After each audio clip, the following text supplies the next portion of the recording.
চলো বন্ধুরা, নতুন আর একটা সুন্দর ব্লগ তোমাদের জন্য ওয়েট করছে। আমার সঙ্গে তোমরা চলে এসো আর দেখতে থাকো নতুন ব্লগ।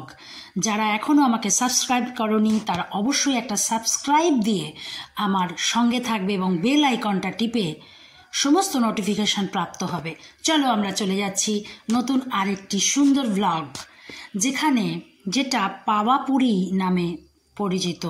পাওয়াপুরী জৈন ধর্মের এক প্রসিদ্ধ তীর্থস্থান, তোমরা সবাই জানো। কেননা 24তম মহান তীর্থঙ্কর মহাবীর 490 ঈশাপূর্ব সেখানে পরিনির্বাণ প্রাপ্ত করেছিলেন। যে স্থানে তার মোক্ষ প্রাপ্ত হয়েছিল সেখানে এক বড় পদ্মফুলের পুকুরের মধ্যে এক এনসেলেটে আবক্ষ মন্দির, যেটাকে জলমন্দির বানানো হয়েছিল।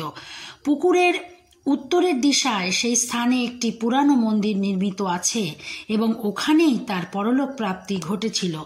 এটা বিশ্বাস করা হয় যে শুরুতে ওখানে কোনো পুকুর ছিল না, কিন্তু শ্রদ্ধালু যাত্রীরা অবিরত সেখানের মাটি নিয়ে মাথায় টিপ পড়ার ফলে সেই স্থানে বিশাল গর্তের সৃষ্টি হয় এবং পরবর্তীকালে যা ঝিলের আকার নেয়।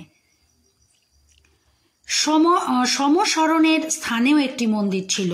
দীপাবলির দিনে গোটা ভারতবর্ষ থেকে জৈন সম্প্রদায়ের লোকজন পাওয়াপুরীর উদ্দেশ্যে যাত্রা করেন।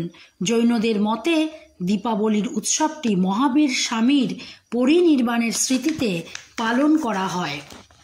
বিহার শরীফ থেকে নবাদা অবধি মোটর বাস যাতায়াত করে। বাস পাওয়াপুরী থেকে 2 কিলোমিটার অবধি গিয়ে থামে।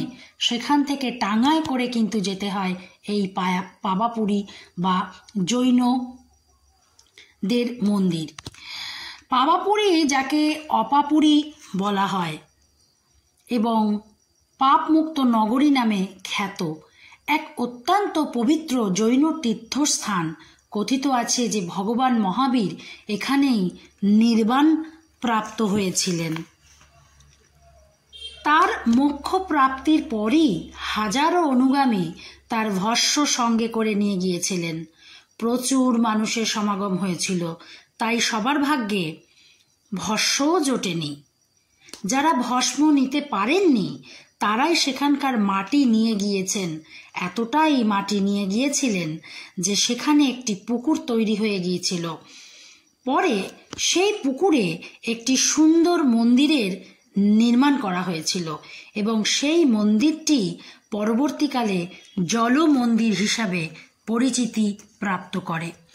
এই দেখো, এই যে তোমরা যেটা দেখছো এটা কিন্তু পাওয়াপুরীর ভেতরের অংশ এবং মন্দির তখনও পুরোপুরিভাবে কিন্তু খোলা হয়নি। এটা কিন্তু পেছন দিককার অংশ। এই দেখো, এটা কিন্তু পেছনের দিককার অংশ।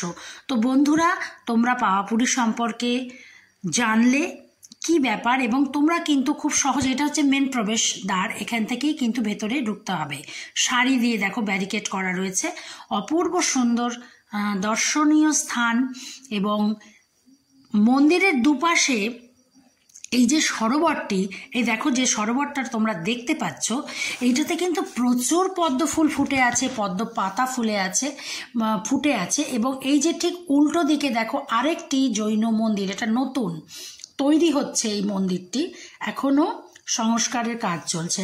তো বন্ধুরা, যারা আমার সঙ্গে থাকো, তোমরা সবাই আমার সঙ্গে থাকো এবং নতুন নতুন ব্লগ দেখতে থাকো। আমার সঙ্গে থেকে তোমাদের সঙ্গে নিয়ে আমি নতুন নতুন জায়গায় যাব, তোমাদেরকে নতুন নতুন মন্দির ব্লগ দেখাবো। তো চলে এলাম আবার নতুন মন্দির ব্লগ নিয়ে। এর পরেরটা কিন্তু আর একটা চমক থাকবে।